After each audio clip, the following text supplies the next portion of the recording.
Hey Jacob, Hey, what? what did they call the girl born at the beach? Um, Sandy.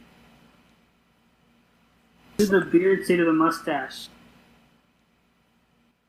what? We're here today, gone tomorrow. Haha.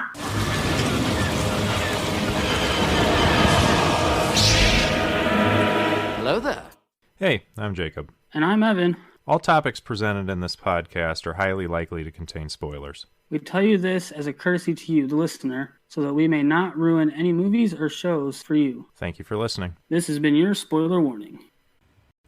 Welcome back, guys, to Star Wars In Depth. We are covering part 2 of Attack the Clones. Yep, and if you weren't with us last time, go watch it, and then you're on the same page. Or listen to it, whatever. If you did not hear the announcement, though, or any of the links in the description, like if you didn't see those, we have a Discord server now, and I think that's going to be a much easier and organized way to interact with one another and us. I would very much like to see a community form to where we can all have discussions and suggestions and all that, but that is going to be in the description. But for now, let's resume our topics. Before we kick off the topics, I would like to say one thing. What is that? Is it another Laffy Taffy joke? No. Oh, well then. Disappointing. So I know we mentioned it in one of the first 4 pilot episodes. But again, I would just like to re-say it again.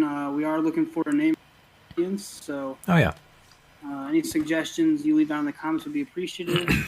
We'll give those a look over, and then we'll give you like a top 5 list that you guys can vote on. So Yeah, that actually, I think, and that was another reason I wanted to do that Discord server, is because I think that not only in the comments, but also we can have like polls and all this other stuff when you guys grow, and then like, or even where you're at now, if you want a name, for you as the listener. yeah, and even in there you can do topics you want us to cover. Maybe Yeah, for sure. topics you don't want us to cover. Like if there's like I don't know. For example, I just think of Star Trek. I guess if you guys don't want us to cover Star Trek, everybody's like, oh, not Star Trek. Then like, we know not to cover Star Trek. Right. Just as an example, Hey, Evan, I do have a topic that I personally would like to suggest.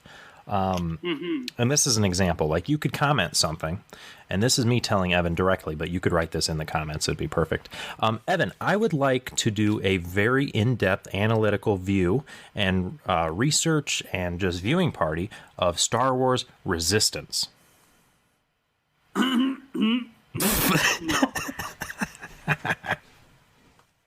mean, honestly, I thought you were going to say Lord of the Rings there for a second, and I got really excited. No, we can do that too. No, I'm fully on board for that. No. Don't get disappointed and let your hopes go down, because I'm fully. I'm finding a knife right now. That's the second one. All right. Well, anyway, no. I would fully like to do a Lord of the Rings one too. But anyway, let's get back into Star Wars. So where did we leave off? Well, I was about to raise the question that we see Kamino, we're on there, whatever. It's this entire world that is just a sea, right? A bunch of water. My note was that I would love to see what kind of sea life there are in that, but when I brought that up to you, you mentioned that actually it wasn't like a natural water. So my own assumption from that is that there probably isn't sea life. So there is sea life. So basically what happened was, way back when, Kamino used to be, it used to have land, it used to have its own oceans, rivers, streams, lakes, whatever else, But at one point there was a very bad storm that happened on Kamino, to the point that water levels started rising so bad that the Kaminoans started building their houses and their factories and their laboratories and all that kind of stuff, started building it higher and higher off the ground. Gotcha. To where we are now, where the entire planet is just covered in water. So, because it was a while ago... It's actually not... Go ahead. So the only time we actually get to see Kamino in this movie is, raining there. And Kamino's not... It's not... second every single day on Camino. They have storms, they have sunshine, normal weather like we do. Yeah. And so, but yeah, so like that happened so long ago. There is wildlife. And if you're watching the movie, you actually see a creature jump out of the water, almost looking like a manta ray. Wait, really? Oh, yeah. You see it jump out of the water and come back down. Oh, I forgot about You that. actually do get to see some of those some more in the Clone Wars TV show. Well, that's good. I didn't... Yeah, A whoa. little bit more. You don't see a whole lot of the actual wildlife on Camino. Interesting. Okay. See, I overlooked that detail because I was kind of disappointed I didn't see any. But now I'm looking back and thinking, Yeah, so there was a bit, wasn't there? if I remember correctly, it's right as Obi-Wan's coming, and it shows his ship going on. It has a zoomed out view of Yeah. the city. And a creature jumps out of the water. I think it like flaps its wings or its fins or whatever you want to call them Mm-hmm. a couple times and then goes back down. Yeah. Okay. Well, And yeah. one little note I'd like to make on those is those creatures can actually, I don't know if you consider it flying or gliding. Mm-hmm. They can actually get up out of the water into the air and stay in the air for a good distance as well. That was a neat little fact. Yeah. Interesting. Huh. Well, interesting. So during Jango Fett and Obi-Wan's fight, their little battle, in the end, Obi-Wan, they get tangled up in Jango Fett's cable, right? And Obi-Wan falls and he grabs onto it and he's hanging by it. I want to know, like, he fell a good 30 feet. I want to know how he didn't cut up his hands like no other. You know? That's a good question. Because, like, I'm looking at that, I'm like, ugh, no. I mean, honestly, all I can say to that is you just got to remember that this is fantasy. It's Oh, come on. I know it's a movie. I know. You don't have to you remind me of that, but, like, it's just kind of like, I'm just observing that. I'm not, like, actually I guess critiquing it. I'm not actually upset. If we were in the this universe, that'd be probably a weird thing. Like, how do you not get your hands cut or anything like that? No, it's just something that I noticed. I wasn't, like, actually critiquing it. I'm not actually upset about it. I'm just like, how did he not do that? Because dang. See, I just kind of went like that because personally, I don't like it when people are like, like nitpicking every detail, like, that's so unrealistic and stuff. They do like physics checks and like, oh, that's not realistic. Yeah. It's a movie or it's a TV show. No, I'm on board. I understand that, but I just And so it kind of irks me when people are like, that's not possible. No, that was not my intent with it. I can assure you of that. But anyway, so when Obi-Wan threw that tracker on Jango's ship, that sound that was made, I'm pretty sure it's the same sound that in the old Battlefront 2, like the menu drop down, that doodaloo, like kind of like, it's not like that because that sounded more like a power down thing to a something, but like, it was this sound, this little chime. It was, I gotta, something like that. I know what you're talking about. yeah. Well, anyway, I noticed it. I'm like, I was like, that's the same sound. But one thing I always thought was kind of cool yeah, is that this goes actually to episode 5, mm-hmm. Empire Strikes Back, but the ship that Jango Fett has here in Attack of the Clones, Mm-hmm. if I'm not mistaken, it's either the same ship or a replica, or the one in episode 5 that Boba Fett has is the same ship or a replica of this one. I think it's the replica, but I guess I noticed, like, when you see it in episode 5, it's the same style, it's the same shape, It looks like the same exact ship. Okay, yeah. Yeah, so we look a little bit further and kind of get a little bit of a... I gotta look ahead at my notes a little tiny bit because I feel like there's a comment that should be right here, but I don't see it. So I'm kind of like, okay. Do I have this in the right place? Just give me a second here as I look. What was it about? 9 minutes and 53 seconds. I will make a note to edit out a little bit of. When Obi-Wan was following Jango Fett, he followed the tracker and he followed him onto Geonosis. But when they're outside, they started going through an asteroid field. And I always thought it was really, really cool, those seismic charges that Jango released.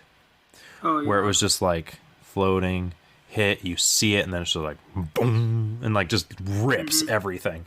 I always thought those were really cool, so I always love that scene.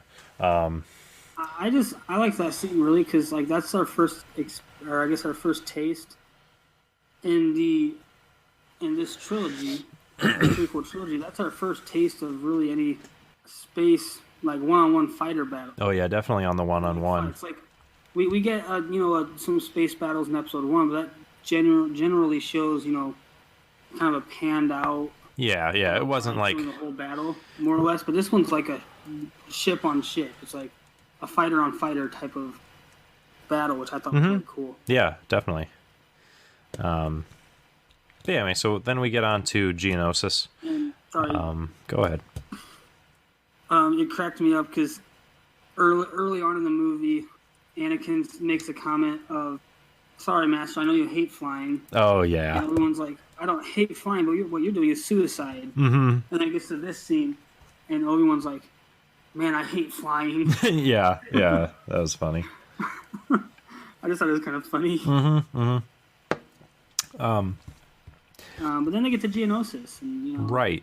The Federation is on Geonosis, but then, and we kind of get that, we see that, but then it cuts back to Tatooine, and there's Anakin, and he meets. Well, first off, they meet back up with C-3PO. yeah. And then you meet That's Owen. a good excuse for a droid. Yeah. But anyway, then we meet Owen Lars, which, if I'm not mistaken, that's who raises Luke, correct? Yes. Yeah, So we actually meet Owen and Peru. Right, yeah. We meet both of This them. time they're just dating. Right, yeah. It's kind of like an early on thing. And then we see Anakin meets his stepfather, who lost his leg, which he never explained, so I'm just going to say diabetes. And then... He did explain, actually. Well, he didn't go... Fine, I was trying to make up something, but go... What was it? He just says he lost it to Tusken Raider. I know, because they fed him full of sugar and made him lose it. No, Continue, please. whatever. I see what you were going to say now. Man, where is it? Well, anyway, we're seeing this, and I like seeing everything that we see in the originals kind of start to come together in all the other movies, just because, like, especially when you watch them all the way through, revisiting them, you start seeing how things are shaping into being what is the future episodes. Yeah. But I thought this was kind of cool because right now we've already met Bail Organa, and now we're meeting Owen Lars, but we're meeting them, and it's like we're kind of setting it up for the next one where it's already starting. It's the same moisture farm too, and it's the exact same place. Before. Yeah. Yeah, it's kind of like I wouldn't say foreshadow, but it's kind of like okay, that's how it happened, I guess. Right. But yeah, and then the stepdad, he goes, Tusken Raiders walk like men, but are vicious monsters.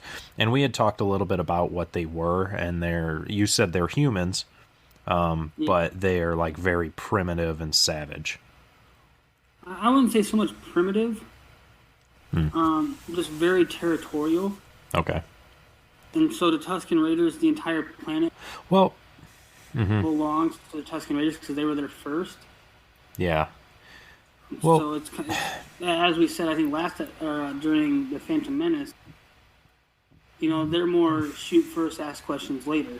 Well, okay, but like, I guess my thing was that I said primitive and savage because I'm kind of looking at, like, we look back at just kind of the violent and horrid stuff that, let's say, I think Mayans, maybe, Apache, like, various civilizations and cultures in the past have exhibited. It's like this primitive kind of violence where it's like, you're an outsider, we're gonna torture you and kill you, like that. That kind of like not so civilized. I would just say, I guess primitive is not the right word there. Savage, absolutely. Yeah, I guess. Is the right word. I guess what I meant by primitive was thinking of other civilizations, but I guess that kind of means like technologically like way behind, and they're using stones and stuff. I guess in the end that doesn't. Yeah, you're right. That's not a very fitting word, but it's whatever. But yeah, and then it shoots over to Geonosis again, because we're going back and forth, between their two, the two events things that are happening between Anakin and Padme and their whole encounters, and then back over to Obi-Wan on Geonosis. And we see the droid factory, which, remember that plug and play game that I mentioned, the training droid one? Yeah, I think you skipped seeing Obi-Wan on Geonosis though. I mean, he landed. I don't see. I mean, yeah, kinda. The droid factory until Anakin and Padme get there. I think it was just a brief scene. Like, I think it just showed it. It didn't, like, go in depth. Because, yeah, they end up going into it and everything. But I think it just kind of... I guess... I just remembered that because I actually have my TV on and it shows all the Federation ships. Mm-hmm. Like that center ball for all their giant ships. All those stationed on the planet. Yeah. And, I mean, just looking at my TV, like, there's a crap load of them. Mm-hmm. I guess I just happened to I see it. I don't know. And so I guess it really shows how active and how productive the Trade Federation and the Separatists have been. Mm-hmm.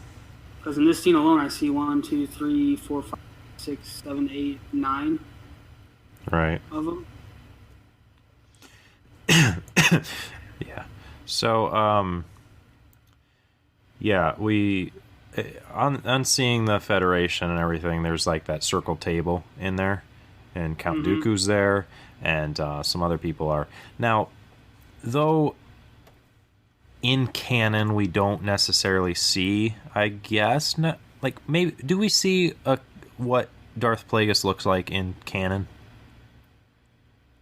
So the only images we have of Darth Plagueis from the book Darth Plagueis, where it has him on the front. Yeah, and he was that was legend, correct? Well, Or Darth Plagueis himself is still canon. Right, but that book and that depiction. The book, though, is legend. Yeah. That depiction, I believe, is still canon. Okay. Well then. Of the image on the cover of the book is still canon. Right. Well, what I noticed was that I wrote that wrong. But there is a species. It's his species, Darth Plagueis, I think, in that room. Yeah. I don't know what they're called, but I just noticed that, and he sounded like a freaking dweeb, and I did not like it. He was like and stuff. I'm just like, what the heck? And also a lot of those aliens and different species and whatnot that you see around that table, you actually do get to see some of those like separatist leaders in the Clone Wars TV show. Oh, okay. So like between Attack of the Clones with Attack of the Clones and Revenge of the Sith, you really only count Dooku and Newt Gunray as like kind of your leaders of the separatists. Mm-hmm. You know. Yeah. But all those people in there are leaders of different planets, or like senators, like different stuff like that. Leaders of this. I mean, you actually do get to encounter some of those other characters in the TV show, which is a nice thing to throw in there, I guess. Yeah. So yeah, moving along. Anakin finds Shmi, and she dies. They have a tender moment before, to where she's so proud of him and how he's grown up. And sorry, Jacob. Any Lord Schmeagol. Yeah. I heard you, bud. Well, you should have acknowledged it. Okay. No, it was an interruption, and therefore disrespectful, so I will not show respect by acknowledging it. Anyway, Shmi is getting I'm just kidding. Kissy goo goo with Anakin. That sounds weird, but Yeah. Anyway, His mom, okay. but kissy goo. I guess whatever. Either way, yeah. And she says that she loves him, or she tries. She dies before she gets to complete it. Anakin. A lot of rage ensues. He just starts slaughtering all of them, and I love that scene, even though it's kind of dark. It's kind of showing where he's going to go, but either way, I don't know if I you liked it. noticed. What? I don't know if you noticed it, and I think I mentioned this in episodes. When Anakin comes out of that tent and he kills those 2 Tusken Raiders Yeah. entrance, you actually hear a loud no, like in the background. Huh. And that's actually been confirmed to be Qui-Gon. Oh. It's like Qui-Gon's ghost spirit. Uh-huh. Because Anakin's in so much pain that it, like, actually, and Qui-Gon is like, so, I guess his spirit is so concerned or whatever that it actually, like, breaks or breaches reality, I guess, for lack of better terms, and it's actually, like, audible. Wait, I think I remember something like that. Because I thought I heard his voice, but... To the point where Master Yoda even hears it on Coruscant. Yeah. Okay, yeah. And that's when Yoda looks over, I think, to Mace Windu, and he says, Skywalker's in pain. So much pain, or something like that, you know? Or I don't think he specifically said who was in pain, but he could definitely feel pain, because I wrote it. I'm 95% sure he says Skywalker, or young Skywalker, or something. Oh, maybe. But Wasn't yeah, there... Okay. Like, there's so much emotion and whatnot in Qui-Gon's Force spirit that Yoda hears it, or senses it at least through the Force, all the way over on Coruscant. Yeah. No, I remember that, and actually there was like 2 voices. I remember one of them, I think, being Qui-Gon, but then there was like another one saying something, and I don't remember what it was, but it was like this,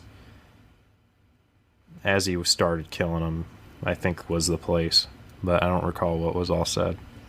I don't remember that at all. I'll have to revisit that scene, but either way, yeah, Yoda senses it.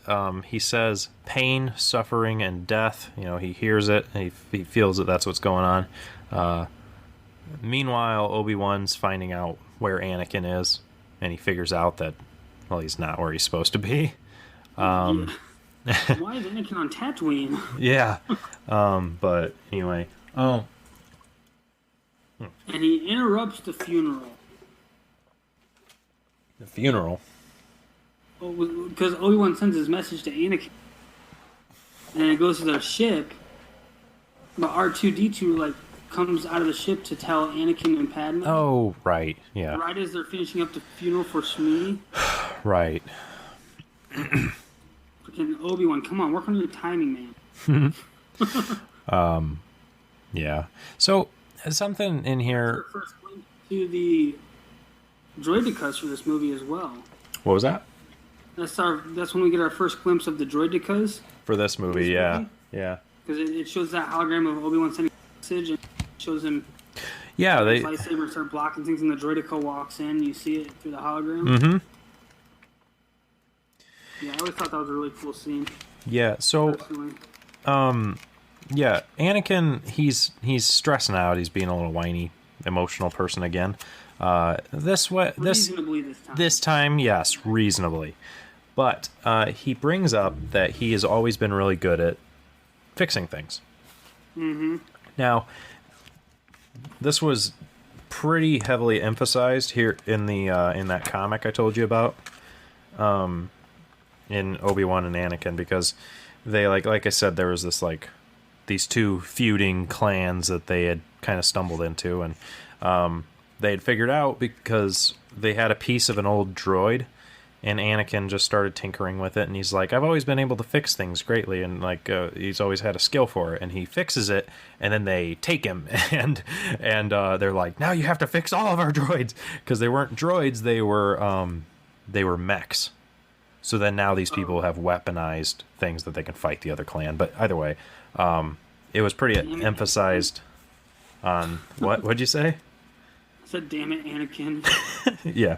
But anyway, it was pretty emphasized that he's really good at fixing things. He also straight up fixed a ship, like so they could get off of this one planet, and it's just like, Yeah. how do you? Well, he did create Like, dang. C-3PO. Yeah, and exactly. I mean, And so in the Phantom Menace, he built that speeder that he uses. right, yeah. So I mean, it's yeah, And but there's plenty of evidence to show that he's good at building, fixing things. yeah, yep, And even in this movie, when they get to Tatooine, he goes and sees Watto. oh yeah, Watto's like tinkering with that droid trying to get it to work, and Anakin just picks it up and tinker, screw. There you go. yeah, So, yep. But I didn't and understand. honestly, it kind of Okay. seemed like a foreshadow. Hmm. When Anakin was like, "I'm good at fixing things." I guess not really. What was the last part? It's kind of a foreshadow because Anakin says, "I'll even learn how to stop people from dying." Yeah. Because then We have some experiences with some stuff later on. yeah, because Darth Sidious, or Emperor Palpatine, he uses that kind of to sway him. He's like, what was it? You can even. Wrong movie, Jacob. Wrong movie. I know, but I'm just saying that it is a bit of foreshadowing in a way, maybe not intentionally, but it does reoccur Yeah. where that's a thing. But anyway, so yeah, this time reasonably he is flipping out and he's being very emotional, but at the same time he starts blaming Obi-Wan. Yeah. And I'm like, what? It's all Obi-Wan's fault, Yeah, dog. I was very Not confused. your mom. I was very confused by that. If you really want to blame someone, blame Qui-Gon. He's the one that freed you. Yeah. Am I wrong? No, you're not. I'm going to start blaming Qui-Gon for this. Qui-Gon's the reason that Shmi is dead. All right.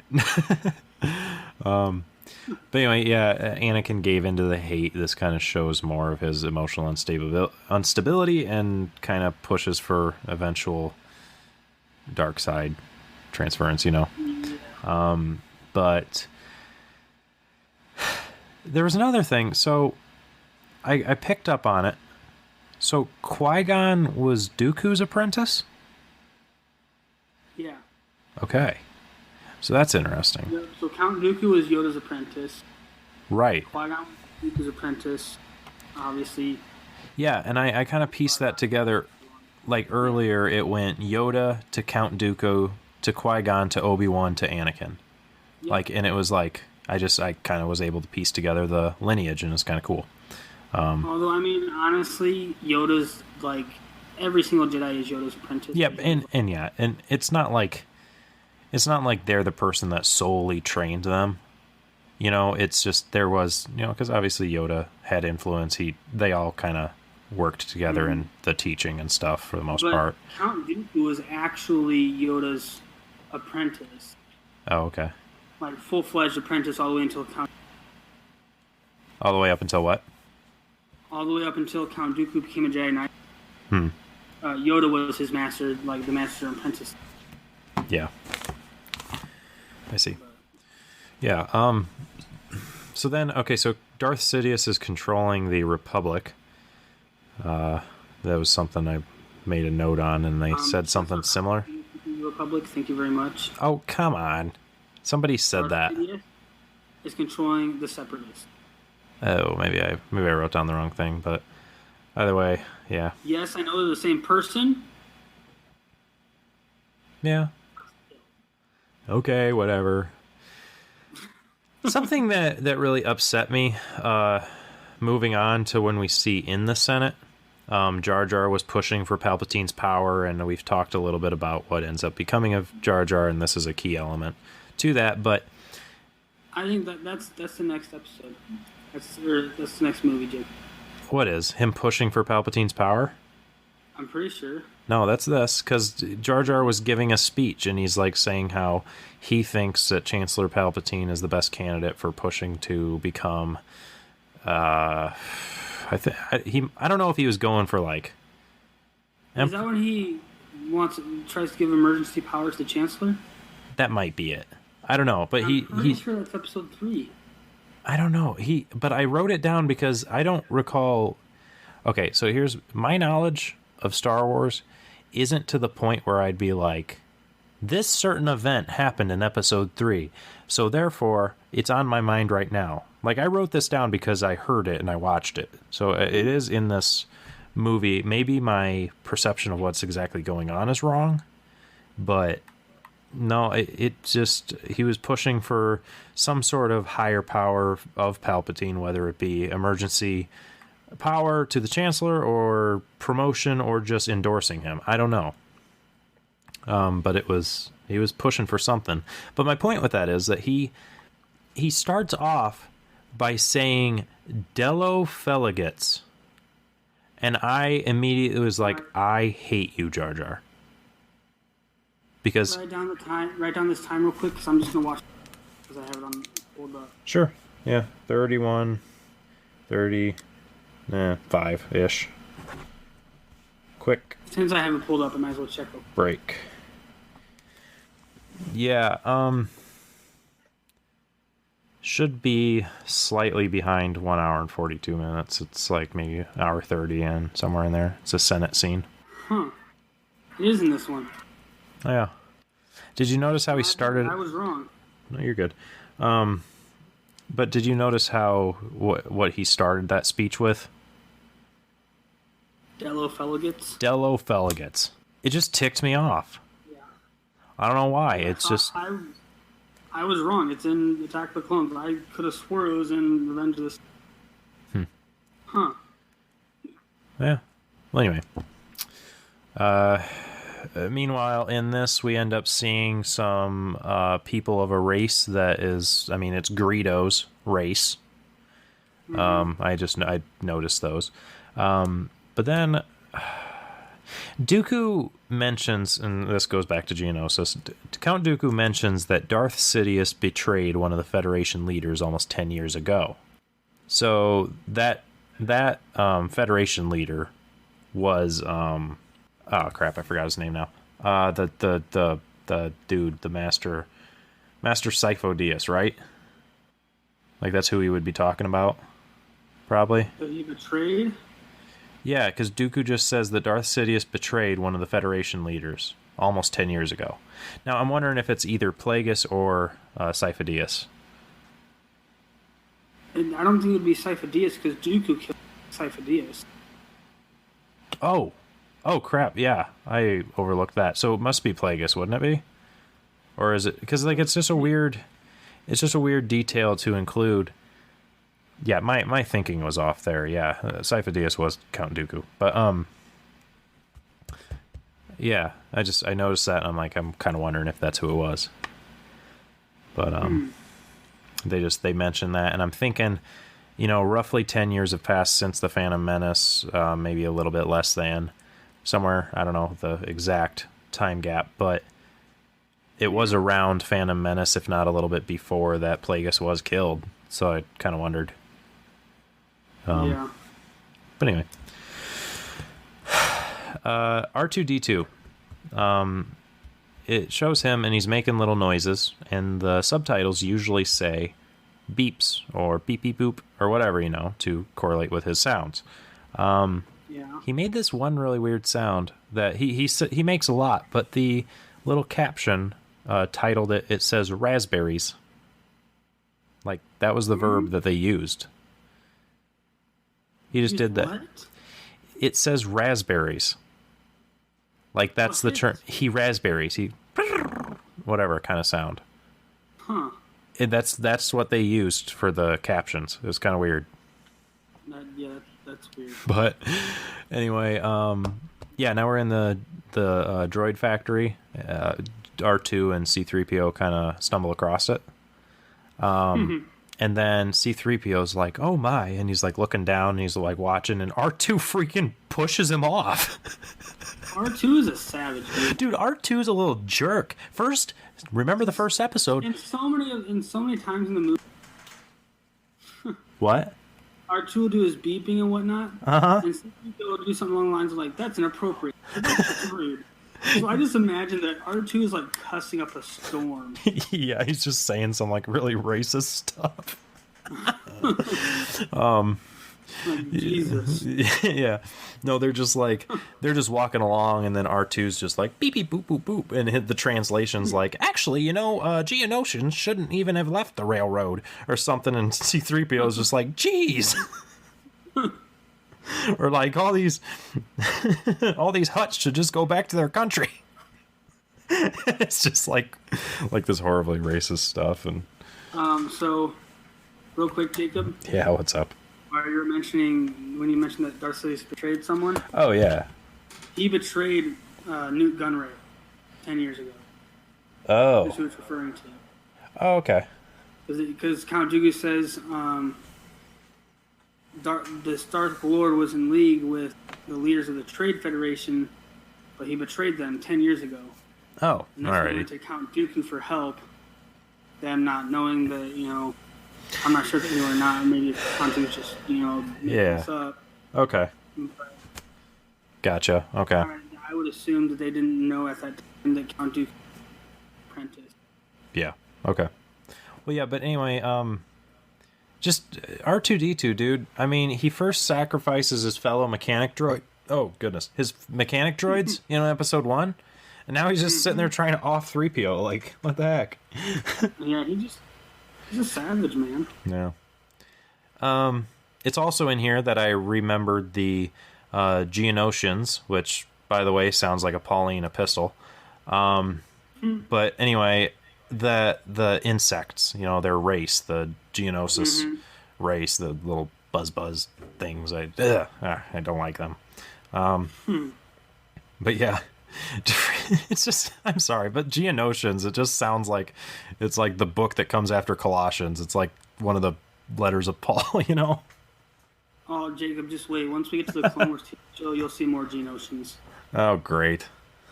And you'll be even more disturbed. Great. Anyway, moving I will along. say, Oh yeah, go ahead. you get to see some of them on fire. That's great. I love that. I mean, literally, not hypothetically. Oh. Literally on fire. All right. Well, anyway, so about an hour and 42 minutes in, Anakin gets his lightsaber cut. And he goes, not again, Obi-Wan is going to kill me. About his lightsaber, right? He's like, not again, I lost it. I think that the comic book I keep referring to was made before, like, way after Attack of the Clones, but to be placed in between 1 and 2. Yeah. But still, in this, you see an instance of him losing his lightsaber, so it just further emphasizes. It's just kind of funny. I want, like, a number count of how many times he loses his lightsaber. Yeah. Because we've seen it twice so far in this movie. Yeah. But, I mean, what's Obi-Wan, it's like, he's lost his too. Like, come on. It got kicked down a shaft. Well, I feel like But- it's different 'cause he's fighting a Sith. Yeah, it's not so much. He just gets chopped in half by a blade. Yeah. Yeah. I don't know, man. Or in the instance of earlier on in the movie, let's go with it. Oh, yeah.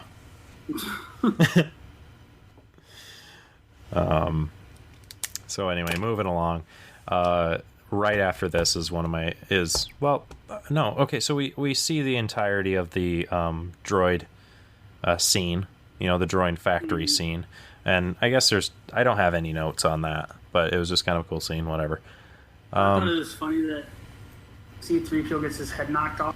Yeah, and it gets like reassembled to... On a battle droid, and then his body just kind of walks over into the line of the battle and gets a battle droid head. Yeah, he so precisely just walked on over there and just got in line. And, like, my question is, are droid parts like that just compatible with each other? Like, just... Yeah, that's a what? good question, because like it just fit perfectly, and then he was able to control and walk away. Like, Yeah. it's like, I don't know. But yeah, and then a little bit after that, though, is the beginning of my favorite scene to this movie. Where there's the arena scene, And Anakin starts that off before they go out there. Just, I have a bad feeling about this, to say it in this movie. Yeah. And then, they confess their love to each other, him and Padme, because they're in the face of danger. So they're like, heck with all the walls I was putting up and trying to protect my, or whatever, just heck with it. We're about to die. I admit it. And so then it kind of like comes. About to die, I kiss you. Exactly. And then boom. But anyway. It's cool that like when Mace Windu shows up. Well, you're jumping ahead a little bit, but the lightsabers like go off around the arena. Yeah. I always thought that was really cool. And what I did not know before, is that Mace Windu actually gathers like 300 plus Jedi for this rescue mission, thinking like, they'll be intimidated, they'll just give us our Jedi back. Yeah. Ooh. And like, I think it's like not even Jedi. Not even what? Not even like 100 of those Jedi survived the Battle of Geonosis. Oh no, it dwindled down to maybe 20. It's insane. Like they don't show all of the Jedi obviously in this scene on the movie. No, but like canon wise, there were more Jedi that were in the arena than what we see. Yeah. But like over 200 Jedi that go on this mission die on Geonosis. Yeah. I really appreciate, like I said, Obi-Wan's wittiness. Like, like when they're tied to the posts and whatever, and they're like, Anakin's like saying something like, "What are we gonna do, Master?" or something, and then they say something about Padme, and Obi-Wan's just like, "Well, she seems to be on top of things." And then he turns around, and she's up on top. I just thought it was funny that like Anakin's like, "Well, I sent your message onto Coruscant like you requested, and then we decided to come save you." Obi-Wan just looks at him like, "Good job." Yeah, that was another funny scene. He looks around and he's just like, "Good job." Yeah, I love that.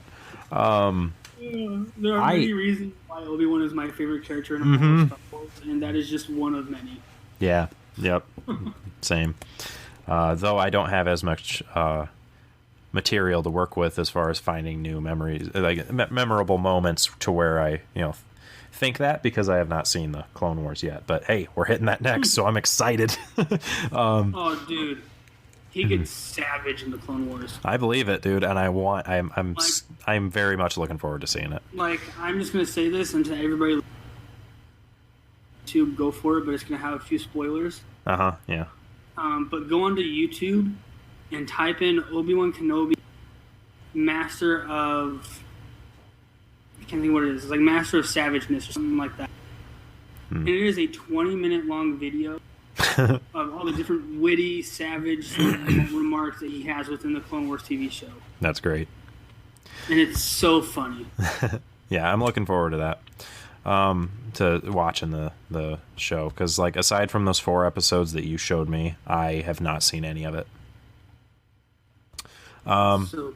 But anyway, moving on. Nice. It actually like, so in the beginning of the series, it starts off kind of light and whatnot, but as it progresses, it gets like darker and darker. So like they kind of advanced it with the crowd that watched it when it first came out. Yeah. As you watch it, it starts to get more mature content and whatnot in it. Like nothing crazy. So like, yeah. Nothing like those Anakin Padme dreams that he claims to be having. Anyway, so yeah, we move along a little bit. That little creature that looks like a deformed hyena jumps up and slices Padme's back. That scene looked very painful and still makes me wince when I when I watch it. I'm like, oh, just getting. And she is still sexy as ever. Well, I mean, okay, yes, she is still attractive, but okay, this was also a scene where I'm like, wait, what? Now, do you still have your TV loaded up to around this scene? Like around What's it. That? Do you have your TV, do you have the movie loaded up to about this scene? Yeah, so I'm moving along right now. Now, Padme, or the little bobcat thing is circling her pillow. Okay. Now, really quickly, what is the timestamp of this? Roughly 1 hour, 47 minutes on the dot, maybe a little before. Okay. I just want to draw that to the audience. 1 hour and 47 minutes go to this movie. Now, when that thing climbs up and slices Padme's back, Evan, I need you to watch this very carefully. When this happens, what happened to the bottom half of her shirt? She has it tucked in, okay? She gets sliced, and now it's a crop top. Just watch. Just watch. Okay.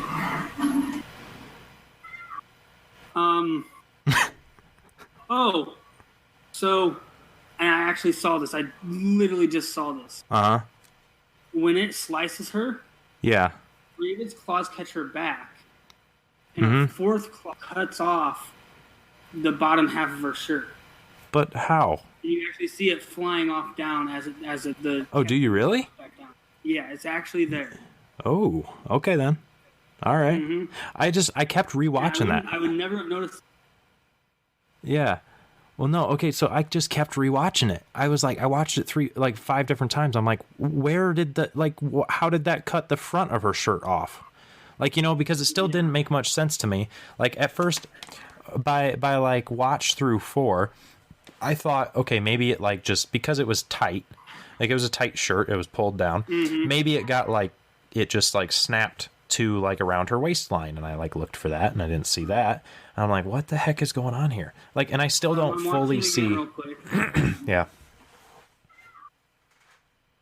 So this is very specific. Right at 1 hour 47 minutes and 9 seconds on the dot, you see the cat the cat just got hit by the chain when she hits it with.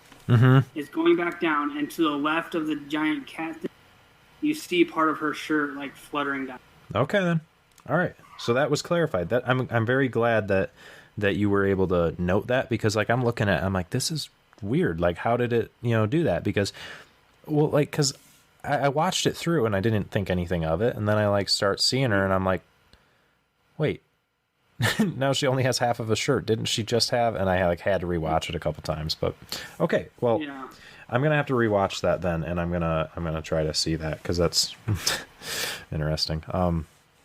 Yeah, it kind of caught me off guard, because I'm like, that doesn't make any sense. That's weird. And okay, but anyway, then we see the rest of those creatures of the 3 that are attacking. That rhino beast thing. It honestly looks like its name would be Bubba or something. But there's that thing. I will say the Acolyte, and that's the actual name of the one that's attacking Obi-Wan. That creature is found on the planet of Felucia. Okay, see.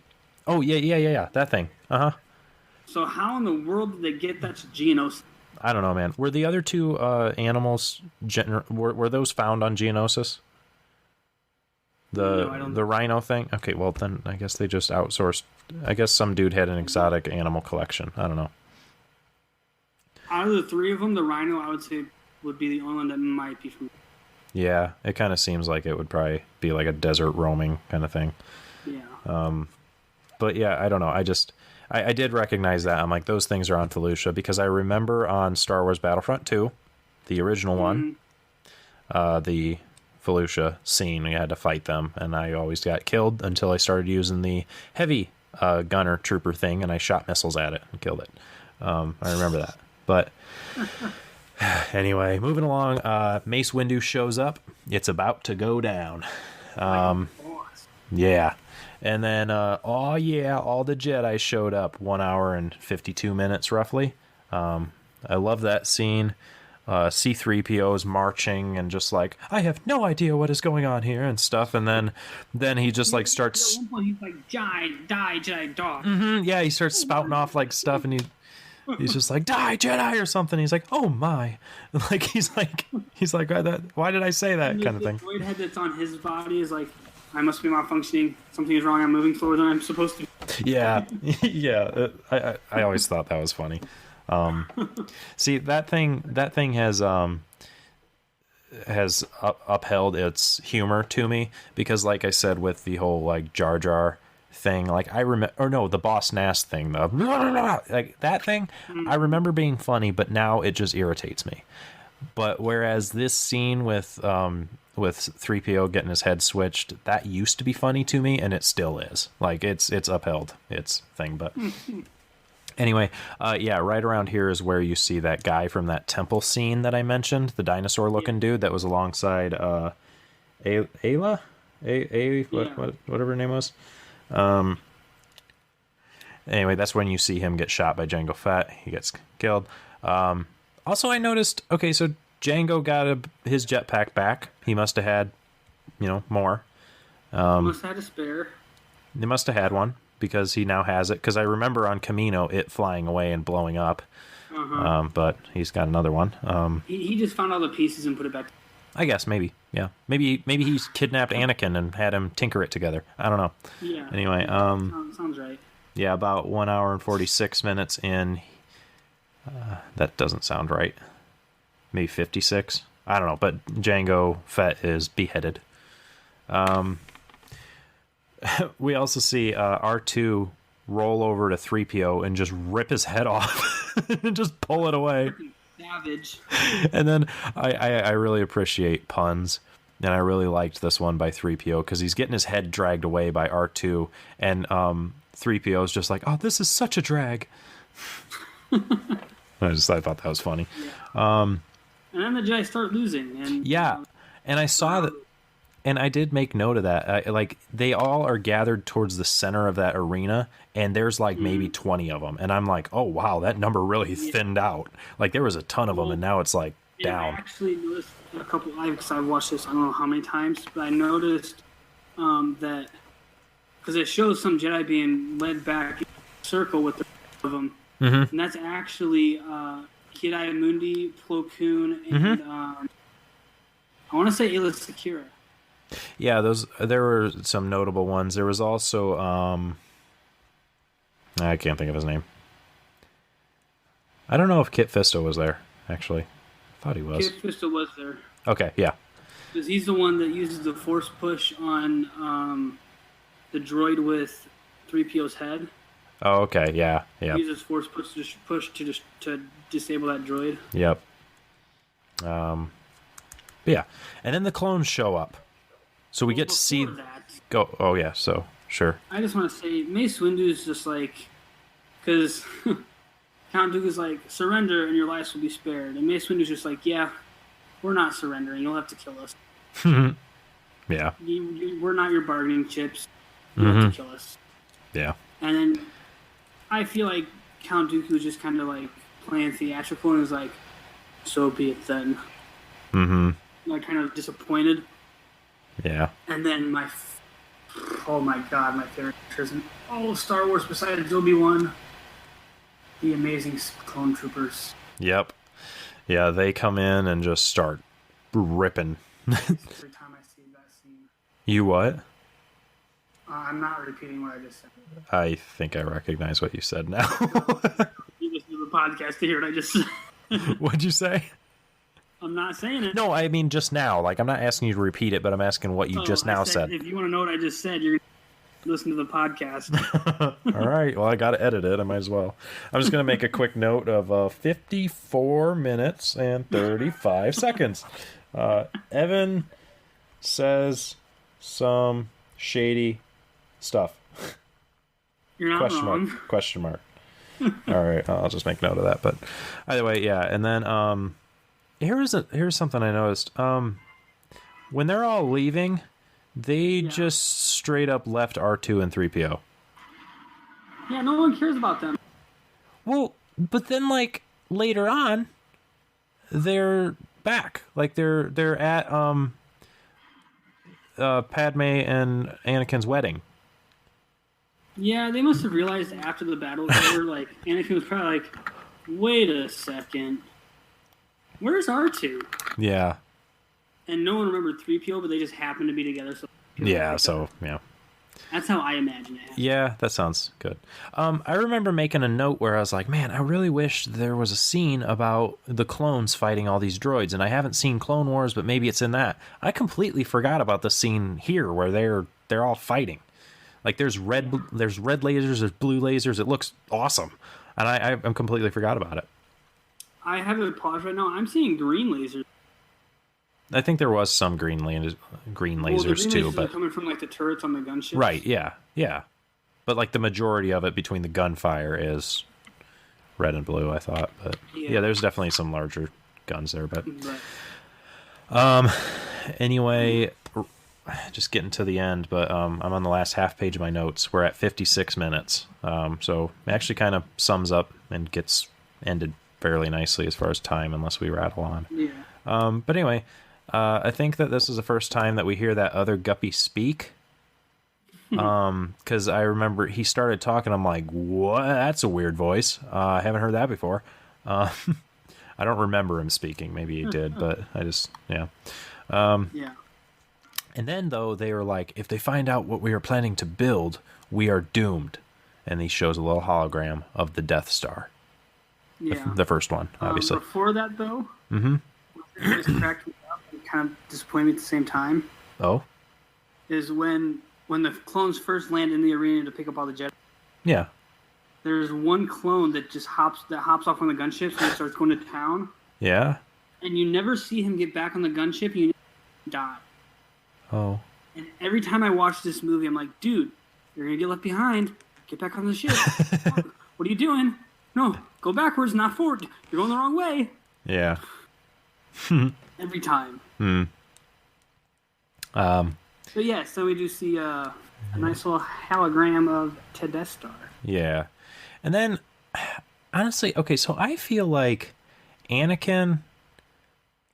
Okay, so Padme falls out of the gunship and lands on the sand, which, by the way, the sand in her back wounds must just feel great. Oh, absolutely. But Anakin's then like we have to go back for her and stuff, and then Obi-Wan's like, we got to go after Dooku. If we don't go after him, then we got to do that. And he's just like, no, take the gunship down, land. And then he's just like, you will be expelled from the Jedi Order or whatever, like if you disobey this. And honestly, I feel like Anakin, and he constantly kind of finds his way back, but he never seems fully committed to the Jedi Order. Like, No, he is, but like, he is fully ready to leave, like, if his own interests go elsewhere. Like, because, again, back to the comic book, there's one instance where he wants to leave it. He's a young kid, and he talks to Obi-Wan, and he's like, listen, he's like, I want to be able to live my life. I want to do some different stuff, and maybe I'll come back, but I want to leave. And then Obi-Wan's like, listen, if that's what you want, go ahead. And then he talks a little bit to Yoda, and Yoda goes, if he wishes to do that, something, but Obi-Wan goes, I don't know where I failed. I've done my best to teach him. He belongs here, and he's not ready. He's too young. And Yoda kind of, consoles him a little bit. He says, listen, it's not your fault. Then they're like, but we need to get him back, because if he falls prey to the dark side, it means doom. Like, because he's gifted. He's the chosen one, as they thought, I think, whatever.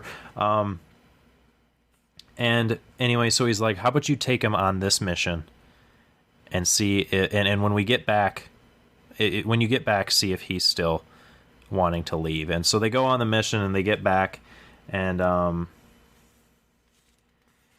Obi-Wan like talks to Anakin and like is saying, listen, oh, actually, I forgot about this detail. Sorry, I was looking to quote it, and then now I see this. Obi-Wan says, like, he says Anakin's departure, something about what's its consequence. Yoda asks that, and then Obi-Wan goes, if Anakin leaves the order, and he goes, then I will leave it as well. Like, this was Qui-Gon's order to me, and this has been my mission. If he leaves, I'll leave as well. And then Obi-Wan's talking to Anakin, and he goes, the road lies before you, Anakin Skywalker. Will you walk it alone? Because he talks about the Jedi Order, like, he talks about it anyway. He says, like, being a Jedi is not just about power or lightsabers or even skill with the Force. It is about connection, being part of something bigger. I am stronger as part of the Jedi Order than I could ever be alone. And then it, like, goes to him, and he says, the road lies before you, so will you walk it alone? And Anakin goes, no, Master. I'll walk it as a Jedi. If you show me the way. And, like, so he kind of returns to it. But he kind of always had that hesitation of, you know, he's, like, constantly kind of finding himself not sure. And, like, kind of wanting to leave it. Like in this. Yeah, I don't know. Anakin's just a little wussy pants. Yeah. Which really bothers me in the movies, and I've said this before, because in the TV show, the Clone Wars TV show is lost. Yeah. Anyway, though, moving along with the actual movie, but I just thought that gave a little bit of insight, not only about the Jedi, but also, you know, as far as there has been other occurrences of him thinking about leaving and wanting, and kind of being more willing to. But anyway, now we get to the Count Dooku versus Anakin and Obi-Wan scene, which I'm kind of disappointed. You know, Obi-Wan pretty well immediately got impaired and injured. Well, that's Anakin's fault. Yeah. Now listen, we must. Even tells Anakin in the. Yeah. I need you. I cannot defeat Count Dooku by myself. Yeah, and then Anakin's like, "I'll take him now," and just takes off. He's like, we'll take him together, and Anakin's like, "Screw that! I'm going now." Yeah, he's an idiot, and then he gets like thrown off to the side, and then Yeah. Count Dooku just lazily. And then he. Goodbye. Yeah, oh, and then. It's me and you now. Mm-hmm. Hey, buddy. Yeah, and then Anakin gets his arm cut off and like pushed away, but then freaking Yoda shows up, and okay, Yoda's awesome. Obviously, he's very powerful. He's the best. He just effortlessly absorbs the lightning that Dooku shoots at him, and I love that he just like is able to capture it. You know, and I think he shoot it back. Or does he just harness the energy? The first time he like catches his hand, redirects it. Uh-huh. And the second time he just straight up absorbs it. Yeah. But then he's like, Count Dooku says something like, one of them says something about being equally matched in the Force, so we must rely on our sabers.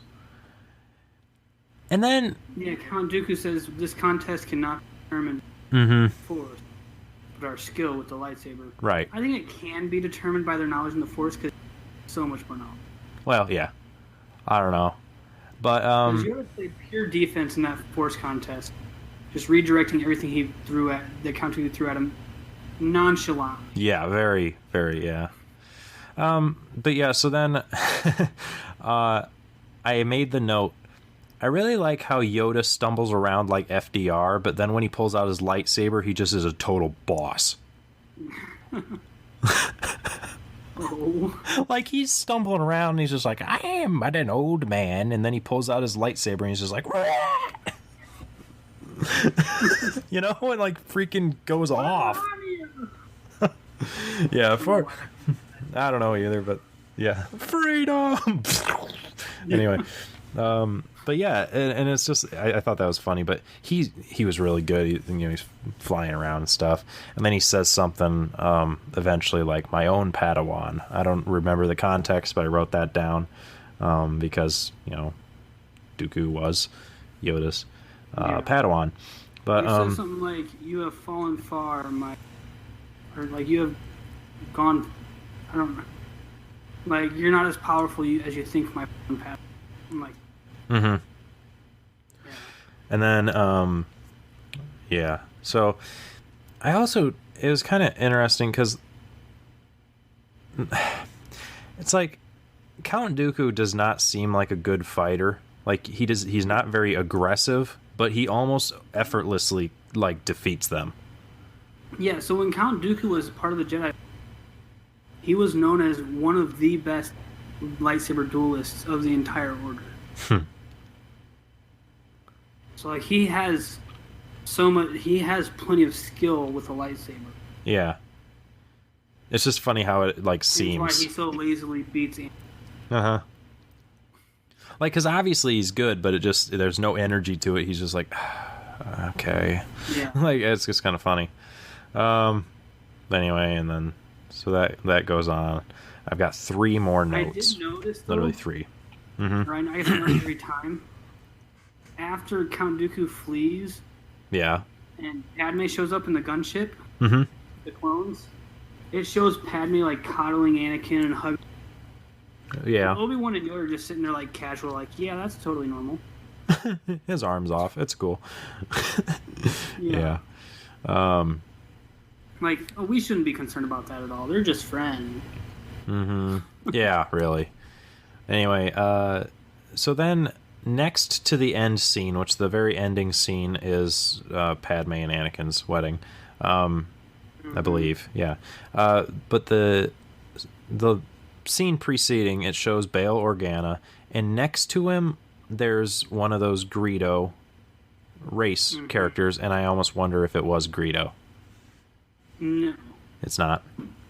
No, Greedo's a bounty hunter. I thought so, but I'm just I noticed it and I'm like, is that supposed to be him or is it just another one of them, or I don't know. But before that scene that you're talking about, Mm-hmm. there's actually a scene where Count Dooku is talking with Darth Sidious. Mm-hmm. And I don't know if a lot of people noticed this, but it actually shows Count Dooku going to Coruscant. And it shows the Jedi Temple. And it shows way off in the distance, basically the Sith Temple on Coruscant. Hmm. And it's like, the Jedi really are not able to send Sith are that close to their own temple. Yeah. And it just baffles me. That's interesting. Huh. I didn't notice that, personally, but... And then from there it goes to Anakin with Mace Windu and Yoda in the Jedi Temple. Mm-hmm. And I think it's kind of, not really funny, but kind of like a surreal moment, I guess, in the movie. Mm-hmm. But Obi-Wan's like, it would not have been a victory without the clones. And Yeah. Yoda's just like, victory? This was no victory. Begun, the Clone Wars have. Huh. And it's just like that surreal moment of like, well, shit, he's right. Yeah. Yeah. Huh. And then it shows the giant armies of the giant clone armies, which is amazing. Oh, yeah, that scene. I love that. Annoying scene that Anakin had me get married. Yeah, and then there's R2 and That should've 3PO. been Somehow they Obi-Wan. got there. Yeah. Would have turned out better for everybody. Just saying. Except for maybe Anakin. Maybe, but nah, whatever. Might have fallen to the dark side a little sooner, but I digress. So yeah, Anakin got a robotic hand. I remember, so Gage showed you a bit of Time Suck, right? That Yeah. podcast. That guy who hosts that comedian, Dan Cummins, and he does some different stuff. I think it was him that addressed that, where he's like, I never understood Star Wars, man. I'm sorry, but like, you get your hand cut off and you automatically get a better and more efficient robot hand. Dude, if we had that type of technology to where I could get a robotic hand, guess who's cutting off their hand tonight? Like, he's like, I want one. This is funny. Yeah. Well, one thing that I guess that a lot of people wouldn't is that in that wedding scene, where it's got, obviously Anakin and Padme, Right. 3PO and R2, Yeah. the guy that's standing there that actually marries them, he's actually like a monk in some remote monastery there on Naboo. Oh. That Padme basically pays him for his silence to marry them.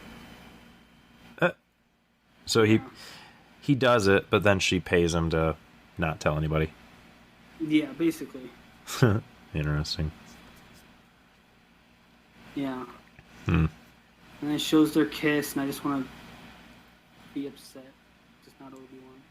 Or me. Oh, Evan. I mean, not Obi-Wan. That's all. Not Obi-Wan. Yeah. Man, I'll be honest. I wish that I was Anakin in that scene, except instead of Padme being there, it was Ewan McGregor. I mean, Obi-Wan. I mean, no, either one. You're not wrong. I feel like this podcast is just going to be us slowly progressing into more gay jokes towards Ewan McGregor.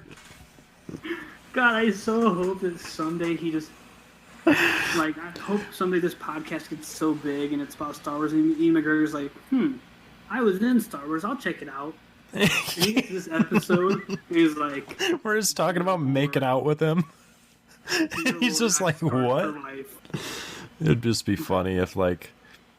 Yeah, that'd be hilarious. And then, like, you see him... Yeah. That covers the end of Attack of the Clones. Yeah, that's all of my notes, and... I mean, we've gone through it. Really any last minute comments. What about you? I do not. In the words of, I think, your final words in one of the intro episodes, Ewan McGregor, I love you. But other than that, I don't have any. Ewan McGregor, can I have your babies? I don't. Yeah. Don't question it. Just go with it. I'm not. I'm denying any exploration of thought that I might be.